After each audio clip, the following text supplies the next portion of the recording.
ഇന്നത്തെ ക്ലാസ്സിൽ നമ്മൾ പഠിക്കാൻ പോകുന്നത് പ്രസന്റ് പെർഫെക്റ്റ് കണ്ടിന്യൂസ് ടെൻസിനെ കുറിച്ചിട്ടാണ് കേട്ടോ.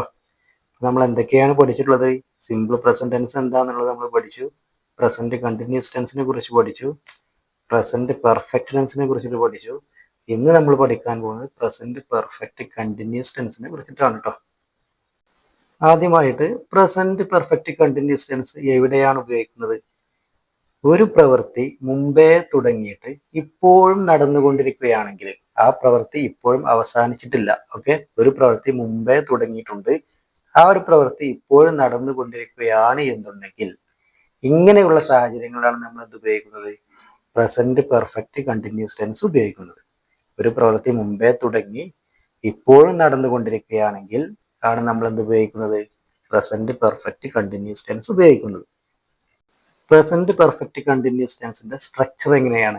ആ പ്രസന്റ് പെർഫെക്റ്റ് കണ്ടിന്യൂസ് ടെൻസിലുള്ള ഒരു സെന്റൻസിന്റെ സ്ട്രക്ചർ എങ്ങനെയാണ് വരിക? ആദ്യം സബ്ജക്റ്റ് വരും, പിന്നീട് ഹാസ് അല്ലെങ്കിൽ ഹാവ്, ഇതിൽ ഏതെങ്കിലും ഒരു ഓക്സിലറി വെർബ് വരും കേട്ടോ. ആദ്യം സബ്ജക്റ്റ്, പിന്നെ ഹാസ് അല്ലെങ്കിൽ ഹാവ്, പിന്നീട് ബീൻ, പിന്നീട് എന്താ വരുന്നത്? വെർബിന്റെ ING form. Subject plus has or have plus been plus വെർബിന്റെ ING ഫോം. ഇതാണ് പ്രസന്റ് പെർഫെക്റ്റ് കണ്ടിന്യൂസ് ടെൻസിന്റെ സ്ട്രക്ചർ. ഇതിൽ തന്നെ ഹാസ് ഉപയോഗിക്കുന്ന എവിടെയാണ്? ഹാവ് ഉപയോഗിക്കുന്നത് എവിടെയാണ്? പ്ലൂറൽ സബ്ജക്റ്റിന്റെ കൂടെയാണ് എന്ത് ഉപയോഗിക്കുന്നത്? ഹാവ് ഉപയോഗിക്കുന്നത്. സിംഗുലർ സബ്ജക്റ്റിന്റെ കൂടെയാണ് എന്ത് ഉപയോഗിക്കുന്നത്? ഹാസ് ഉപയോഗിക്കുന്നത്. ഓക്കെ, നമ്മൾ പഠിച്ചിട്ടുണ്ടല്ലേ പ്ലൂറൽ സബ്ജക്റ്റുകൾ ഏതൊക്കെയാണ് എന്നുള്ളത്? ഐ, യു, ദേ, വി എന്നുള്ളതൊക്കെയാണ് പ്ലൂറൽ സബ്ജക്റ്റ്. അതേപോലെ ഒന്നിൽ കൂടുതൽ വ്യക്തികളോ വസ്തുക്കളോ ജന്തുക്കളോ എന്ത് തന്നെയാണെങ്കിലും ഒന്നിൽ കൂടുതൽ ഉണ്ടെങ്കിൽ എന്താണ്? അത് പ്ലൂറൽ സബ്ജക്റ്റ് ആണ്. സിംഗുലർ സബ്ജക്റ്റുകൾ ഏതൊക്കെയാണ്? ഹി, ഷീ, ഇറ്റ്, അല്ലെങ്കിൽ ഏതെങ്കിലും ഒരു വ്യക്തിയുടെ പേര്. ഇവിടെ കണ്ട നിങ്ങൾ ആസ്മിൻ എന്നുള്ള ഒറ്റ വ്യക്തിയാണെങ്കിൽ അത് നമ്മൾ സിംഗുലർ സബ്ജക്റ്റ് ആയിട്ടാണ് ഉപയോഗിക്കുക. ഇപ്പുറത്ത് കണ്ട നമ്മൾ പ്ലൂറൽ സബ്ജക്റ്റിന്റെ കൂടെ ആസ്മിൻ ആൻഡ് അശോക്, ആസ്മിനും അശോകും, ഇങ്ങനെ രണ്ടാളുണ്ടാവുമ്പോൾ അത് സബ്ജക്റ്റ് പ്ലൂറൽ ആണ്. ആസ്മിൻ എന്നുള്ള ഒറ്റ ആളാവുമ്പോഴോ സിംഗുലർ സബ്ജക്റ്റ് ആണ്. ഇപ്പൊ പ്ലൂറൽ സബ്ജക്റ്റുകൾ ഏതൊക്കെയാണ്? I, you, they, we, Asmin and Ashok. അതേപോലെ സിംഗുലർ സബ്ജക്റ്റ് ആണെങ്കിൽ ഹി, ഷീ, ഇറ്റ്, അതാ ഒരൊറ്റ പേര് അല്ലെ, ആസ്മിൻ എന്നുള്ള ഒരൊറ്റ വ്യക്തി മാത്രമാണെങ്കിൽ അതൊക്കെ സിംഗുലർ സബ്ജക്റ്റ് ആവും. ഓക്കെ, ഇനി നോക്കൂ, നമുക്ക് ഉദാഹരണങ്ങൾ നോക്കാം. We have been studying English since 2001. We have been studying English, നമ്മൾ ഇംഗ്ലീഷ് പഠിച്ചുകൊണ്ടിരിക്കുകയാണ്. സിൻസ് മുതൽ, ഏത് മുതൽ? 2001, 2001 മുതൽ നമ്മൾ എന്ത് ചെയ്യാണ്? ഇംഗ്ലീഷ് പഠിച്ചുകൊണ്ടിരിക്കുകയാണ് എന്നുള്ളതാണ് ഇതിന്റെ അർത്ഥം വരിക. അപ്പൊ 2001 തുടങ്ങിയിട്ട് ഇപ്പോഴും തുടർന്നു കൊണ്ടിരിക്കുകയാണ് എന്നുള്ളതാണ് ഇതിന്റെ അർത്ഥം അല്ലേ? അപ്പൊ നോക്കൂ, സബ്ജക്റ്റ് വി ആദ്യം വന്നു. വി വന്നപ്പോൾ ഓക്സിലറി ഏതാണ് വന്നത്? ഹാവ് വന്നു. പിന്നീട് ബീന് വന്നു. സ്റ്റഡിന്റെ ING ഫോമായ സ്റ്റഡിങ് വന്നു. ഇംഗ്ലീഷ് ഒബ്ജക്റ്റ് അല്ലേ? ഇംഗ്ലീഷ് എന്നുള്ളത് ഒബ്ജക്റ്റ് ആണ്. പിന്നീട് കണ്ടത് നിങ്ങൾ സിൻസ് എന്നുള്ളൊരു വേർഡ് വന്നില്ല ഇവിടെ. ഈ സിൻസ്, ഫോർ, ഈ രണ്ട് വേർഡുകൾ ഈ പ്രസന്റ് പെർഫെക്റ്റ് കണ്ടിന്യൂസ് ടെൻസിൽ വരും. സിൻസിന്റെ അർത്ഥം മുതൽ എന്നുള്ളതും ഫോർ എന്ന് പറഞ്ഞാൽ പീരിയഡ്, ടൈം പീരിയഡ് കാണിക്കാനാണ് ഫോർ ഉപയോഗിക്കുന്നത്. നമുക്ക് അടുത്ത ഉദാഹരണത്തിൽ നോക്കാം. പക്ഷെ ഇവിടെ കണ്ട നിങ്ങൾ we have been studying English since 2001, നമ്മൾ ഇംഗ്ലീഷ് 2001 മുതൽ പഠിച്ചുകൊണ്ടിരിക്കുകയാണ്. ഇനി നോക്കൂ അടുത്ത ഉദാഹരണം. She has been studying English since 2002. She has been, she എന്നുള്ള സിംഗുലർ സബ്ജക്റ്റ് വന്നപ്പോൾ എന്തായി? ഹാസ് ആണ് വന്നത് അല്ലെ? പിന്നീട് ബീന് വന്നു, പിന്നെ സ്റ്റഡിന്റെ ING ഫോമായ സ്റ്റഡിയിങ് വന്നു, ഇംഗ്ലീഷ് എന്ന ഒബ്ജക്റ്റ് വന്നു. സിൻസ് 2002, 2002 മുതൽ. സിൻസിന്റെ അർത്ഥം എന്താണ്? മുതൽ എന്നാണ് അർത്ഥം. 2002 മുതൽ എന്ത് ചെയ്യുന്നു? ഇംഗ്ലീഷ് അവൾ പഠിച്ചുകൊണ്ടിരിക്കുന്നു. She has been studying English since 2002.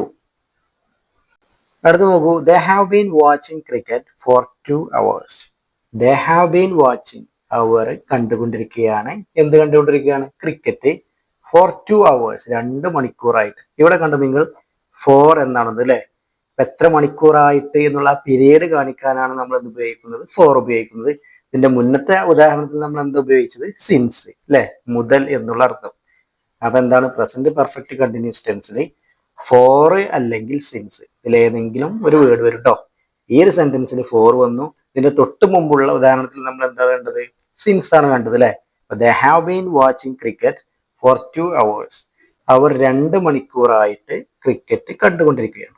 They have been watching cricket. അവർ ക്രിക്കറ്റ് കണ്ടുകൊണ്ടിരിക്കുകയാണ്. For 2 hours. 2 മണിക്കൂറായിട്ട് അവർ ക്രിക്കറ്റ് കണ്ടുകൊണ്ടിരിക്കുകയാണ്. ഇപ്പോഴും അവർ കണ്ടുകൊണ്ടിരിക്കുകയാണ് കേട്ടോ. ആ ഒരു പ്രവൃത്തി കഴിഞ്ഞിട്ടില്ല. മുമ്പ് 2 മണിക്കൂർ മുന്നേ തുടങ്ങി, ഇപ്പോഴും നടന്നുകൊണ്ടിരിക്കുകയാണ് എന്നുള്ളതാണ് ഇതിന്റെ അർത്ഥം. ദേ have been watching cricket for 2 hours. ഇനി നോക്കുക അടുത്തത്. He has been watching cricket for 2 hours. He എന്നുള്ള സിംഗുലർ സബ്ജക്റ്റ് വന്നപ്പോൾ ഹാസ് ആണ് വന്നത് അല്ലെ. പിന്നീട് ബീന് വന്നു. പിന്നീട് വാച്ചിന്റെ ING ഫോമായ വാച്ചിങ് വന്നു. പിന്നീട് ഒബ്ജക്റ്റ് ആയ ക്രിക്കറ്റ് വന്നു. Four 2 hours. 2 മണിക്കൂറായിട്ട് അല്ലെ. He has been watching cricket for 2 hours. അവൻ 2 മണിക്കൂറായിട്ട് ക്രിക്കറ്റ് കണ്ടുകൊണ്ടിരിക്കുകയാണ്. ഇനി നോക്കൂ അടുത്ത ഉദാഹരണം. I have been working in this company for 3 years. I have been working in this company for 3 years. 3 വർഷമായിട്ട് ഈ കമ്പനിയിൽ ഞാൻ ജോലി ചെയ്തുകൊണ്ടിരിക്കുകയാണ്.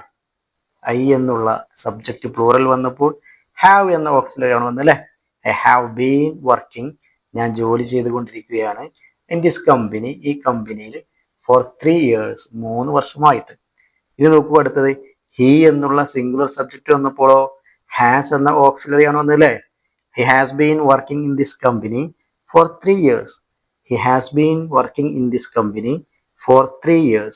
അവൻ 3 വർഷമായിട്ട് ഈ കമ്പനിയിൽ ജോലി ചെയ്തുകൊണ്ടിരിക്കുകയാണ്. അപ്പോൾ ആ ഒരു പ്രവൃത്തി 3 വർഷമായിട്ട് ചെയ്തുകൊണ്ടിരിക്കുകയാണ്. ഇപ്പോഴും അവൻ ആ കമ്പനിയിലാണ് എന്നുള്ളതാണ് അതിന്റെ അർത്ഥം കേട്ടോ. He has been working in this company for 3 years. Okay. ഇപ്പൊ നമ്മൾ എന്താണ് ഈ പ്രസന്റ് പെർഫെക്റ്റ് കണ്ടിന്യൂസ് ടെൻസിൽ ഒന്നെങ്കിൽ ഫോർ വരും അല്ലെങ്കിൽ സിൻസ് വരും അല്ലെ. ഫോർ എന്നുള്ളത് പീരിയഡ് ഓഫ് ടൈമിനെ കാണിക്കാനും സിൻസ് എന്നുള്ളത് സ്റ്റാർട്ടിങ് ടൈമിനെ കാണിക്കാനുമാണ്. എപ്പോഴാണ് ഇത്, എപ്പോൾ മുതൽ എന്നുള്ളതിന്റെ ആ ഒരു സാഹചര്യത്തിലാണ് സിൻസ് വരുന്നത്. എന്നാൽ പീരിയഡ് ഓഫ് ടൈം എത്ര വർഷമായിട്ട് എത്ര സമയമായിട്ട് എന്നുള്ളതൊക്കെ കാണിക്കാനാണ് ഫോർ ഉപയോഗിക്കുന്നത്.